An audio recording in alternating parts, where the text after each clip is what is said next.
Red Sox won the World Series in 2004, and that's the year the renovations were completed, so the curse was broken. Coincidence? You be the judge. We begin with three friends, Sue Herron, Carmen Peachy, and Michele Smith. Together they saved this 1928 beach house in St. Petersburg, Florida, built for baseball's all-time great, Babe Ruth.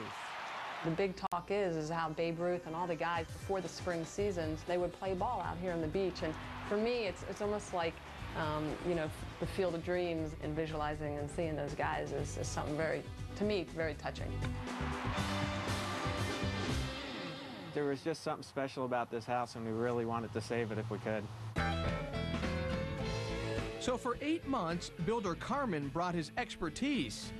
Interior designer Sue brought her style.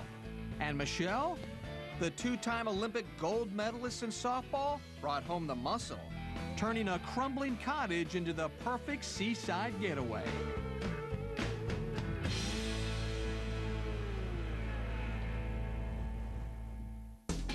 The unfinished garage tells the story. This is a very good snapshot of what the house used to look like. It was dingy and dungeness. Not to mention gross. I think it needs a bulldozer. It does need that, really. But that's, again, project number 2. Project number 1, the main house, was big enough. There was structural damage throughout the whole floor system, major termite damage. I think my son actually stepped on one of the boards and went right through to the ground when he was walking through here. The old tongue and groove wall panels were too far gone to save. So was the fireplace. And we thought, what a great opportunity to get this out of here and open up our view to the beach. And what a terrific way to get the kids involved. We had our kids taking bricks out to the trucks. Put them to work, that's right. Cheap labor. But with the fireplace gone, Carmen realized something else was seriously wrong. We got into this space right over here. Underneath the house, the main structural beam had cracked in half. Meaning that the house was going to cave in if he didn't, you know, jack it up and fix it. Carmen had to squeeze his way under the floor. We couldn't get any big equipment under there either, so we got 4 truck jacks underneath the house and a couple hydraulic jacks. And every time we pumped the jack a little bit more, the house creaked a little bit more and cracked and snapped and popped. But the house held together. And now there's a stable surface for the newly tiled floor in the living room and the totally transformed kitchen. It was a mess. There was nothing salvageable in the kitchen. The cabinets are now melamine. The countertops, ocean blue corian. And speaking of the ocean, check out the mosaic Sue created. This was a first for me, so I'm actually pretty pleased with it. I basically went online and looked at some different pictures and cartoon kind of drawings, very simple, of undersea, underwater type animals and things. In all, you're looking at 40-some hours of labor here. I had an art teacher once tell me that I was artistic, not realistic. With the kitchen done, there was still tons of work ahead, or rather, overhead.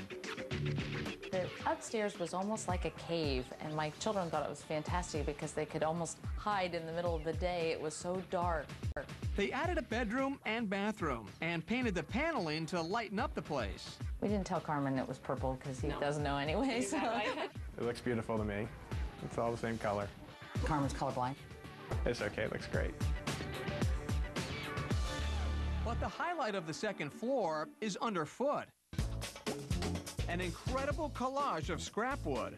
There's some Brazilian cherry, and we have some oak, and we have some maple.